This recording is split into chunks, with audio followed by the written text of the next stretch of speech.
The next item on our agenda is the discussion of the legislative package. We have, once again with us, C.J. Stolley, the Vice President of Two Capitals Consulting.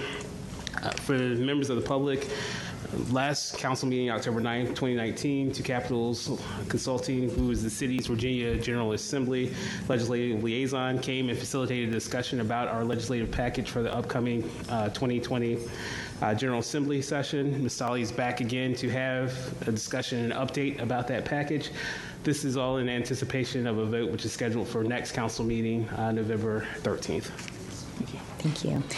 Mayor Tuck, Vice Mayor Gray, members of council, esteemed staff, thank you again for having me here today to continue our discussion on your General Assembly legislative package. We had a very robust discussion last time, so a lot of this you'll already be familiar with. There are two new items, so I will highlight those when we get to those, but feel free to stop me at any point if you have any questions, suggestions, comments, want further discussion, just let me know. We will be highlighting this year the Hampton Coliseum, which is celebrating 50 years in January, so that will be on the front of our package this year. So the first two requests here are the new requests that I will talk about a little bit more in detail than the others because you're already familiar with those. The first was brought to us dealing with the conditions on use permits for alcohol-related businesses. Currently, there are two cities that have the ability to look at these conditions on use permits. That's Norfolk and Richmond. Otherwise, under current law, the permits ride with the land, and so the cities and localities don't have the ability to take a look at some of maybe the updated standards. So we are going to be asking the General Assembly to amend the code to allow Hampton to be one of those cities as well. They can take a look and some of the existing use permit conditions when it changes ownership. So this is something that came to us as a possible problem because some of the older use permits maybe didn't include things such as maximum occupancy limits, dance hall regulations, noise ordinance, and even security staffing. Any questions or comments on that one? The other new piece here is really dealing with localities' ability to increase and protect tree canopy. This is going to be part of the larger resiliency effort, which we usually make a policy statement, but this was a specific request to look at changing some of the legislation around communities' ability to look at the tree canopy in more than just a piecemeal way. Currently, the way the law is, it only protects trees that are heritage, specimen, memorial, or street trees. It's a very narrow category, and so the city wants to be able to have the ability to more broadly categorize trees that may meet additional criteria. So this is something that other communities have also been talking about, and just as part of a resiliency effort to, instead of having gray infrastructure, having more green, natural infrastructure to help with the resiliency issues. All right.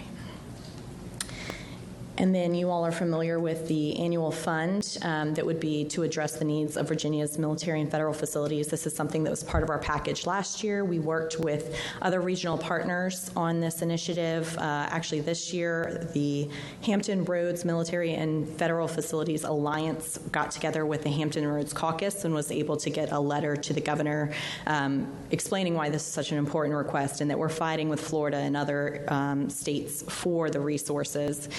And so they have actually asked for $10 million to start this fund, in which case they've discussed a system that would be similar to Smart Scale, in which a community locality could submit a project that would then be ranked and scaled for funds, and then the community would be expected to have some sort of matching funds for this.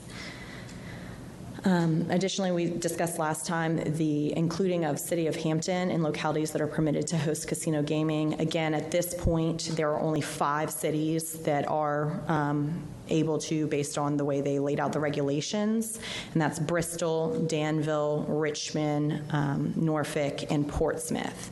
And so at this point, Hampton couldn't even, if the legislation were to pass again this year exactly as it was last year, Hampton couldn't even consider it the way the legislation is written. So this would give Hampton an opportunity to at least assess whether they want to be a host city. And then finally, we've discussed this particular toolbox legislation, as I like to call it, to give localities more authority to deal with some of the blight. So we talk about here specifically overgrown trees and shrubs, but I've heard from you all that there's other, sort of junk things in yards that we would like to be able to find some way to control for. So we are working with city attorney staff to come up with some legislation that we can share with some of our local elected officials who have expressed some interest in carrying legislation this year and seeing if we can find some kind of tool to help the city be more proactive in addressing these blight situations. And then these are your priority positions. Again, we discussed these at length last session, but if you have any questions, feel free to stop me. Again, one of the priorities that you all had recommended was the ability to regulate firearms in public spaces. Right now, the General Assembly and the state government has this authority to do it in state buildings, but does not grant that authority to localities in their parks and their government buildings and the like. So this is an initiative that several other cities are also pursuing this year. Again, continue to support and enhance localities' resiliency efforts. We have one specific request, which is the tree canopy, but additionally, we know there are other resources out there that we would like to be able to use, such as the Shoreline Resiliency Fund, for it to be funded, and other such initiatives. So it's a general statement, and that allows us, as legislation comes up, to bring it back before the council or bring it back before staff and say, this is a part of the resiliency package. Would you be in support of it, or would you be opposed to it? Additionally, continue supporting and funding education initiatives. We talked about this last time as well when the City of Hampton Schools was here, so we'll continue to do that. Also continue supporting transportation initiatives. My counterparts here presented earlier on both transit and transportation, so that is something that we will be closely monitoring and following. Last year we were able to support several pieces of those packages as the City of Hampton. Defining and regulating games of skill. This is something that came up during our discussion session as, a new technology that's out there that the cities want to be able to know what it is, where it is, how it's operating, and how it should be regulated. So that is something we will have a statement on this year. Other localities are looking into it. VML has also had a lot of discussion around this topic this year. Expanding the communication sales and use tax. Again, this is something that comes up every year as the younger millennials use more, cut the cord more, use more other technology that is not currently being taxed and move away from that is being taxed, and declining revenues are a problem for the City of Hampton. So we'll have a statement in there, and we have some data to back that. And then honoring prior commitments to the state assistance to local police departments. Again, this is the 599 program where the General Assembly said we're going to fund to a certain level, and they have not been keeping pace with that level. So we will have a statement on that as well. Refraining from passing unfunded mandates and constitutional inequity. This comes up every year. The General Assembly likes to pass down laws and says, you figure out how to pay for them. And so this is something that we've seen time and time again come up as an issue. And so there are always individual pieces of legislation that come out and say, we think this would be a really great idea, but the state is not going to pay for it. So you guys figure out how to do that. And so that will be something we'll be looking out for and letting you all know if legislation comes up to that effect and whether or not we should support or oppose that legislation. And then finally, we discussed requiring the reporting of lost or stolen firearms. This was a piece of legislation that was put in during the special session this summer. We expect to see several pieces of legislation regarding different aspects of gun safety, gun violence. So this was one that the council had agreed was an important one for the city. Any questions or comments on discussion on those topics? Okay. Additionally, we have a statement from the Hampton Roads Regional Jail that would support and increase staffing. This has been an issue going on for several years, but they have had an agreement now that they need to fulfill based on investigations and audits. And so we will be including the statement from the Hampton Roads Regional Jail.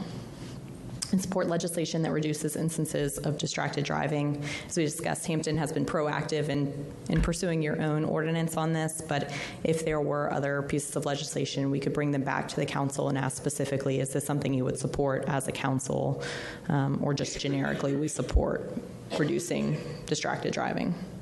And then finally, supporting legislative efforts to address the opioid epidemic, fentanyl. There's been several leaps in this area, but there's always continued need, so that is another part of your package.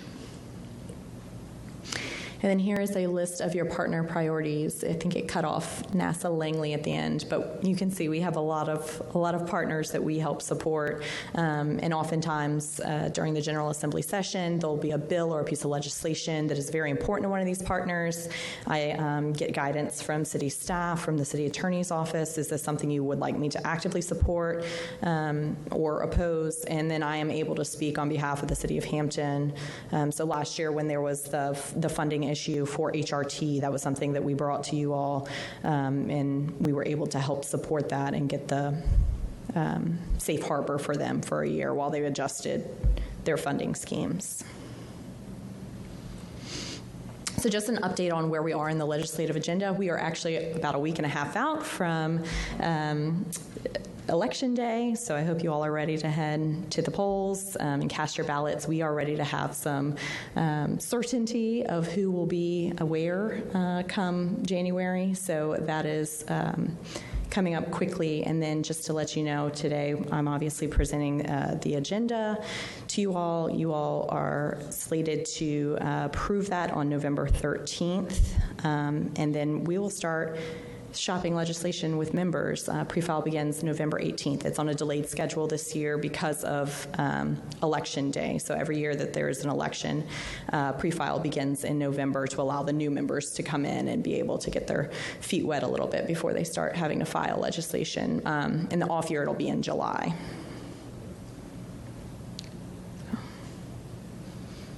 That is it for me. If anyone has any questions, and you'll be seeing a draft of the legislative package come around shortly. Any questions or comments from council?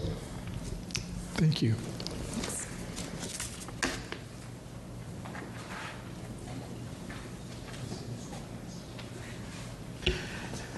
Mr. Mayor, that is the last item on our agenda. Thank you, Mr. Bond.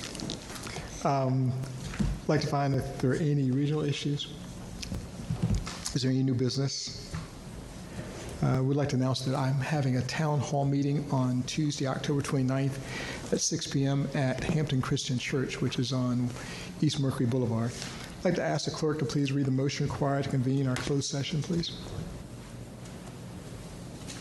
The motion required today slightly deviates from the agenda, and it is to convene a closed session pursuant to Virginia Code Sections 2.2-3711.A, .1, .5, .7, and .8 to discuss appointments as indicated on the agenda, to discuss a prospective business or industry or the expansion of an existing business or industry, where no previous announcement has been made of the business or industry's interest in locating or expanding its facilities in Hampton, for consultation with legal counsel pertaining to actual or probable litigation in a federal class action lawsuit where such consultation or briefing in an open meeting would adversely affect the negotiating or litigating posture of the public body, requiring the provision of legal advice by such counsel, and consultation with legal counsel employed or retained by a public body regarding specific legal matters related to the enforceability or modification of certain deed restrictions, efforts requiring the provision of legal advice by such counsel.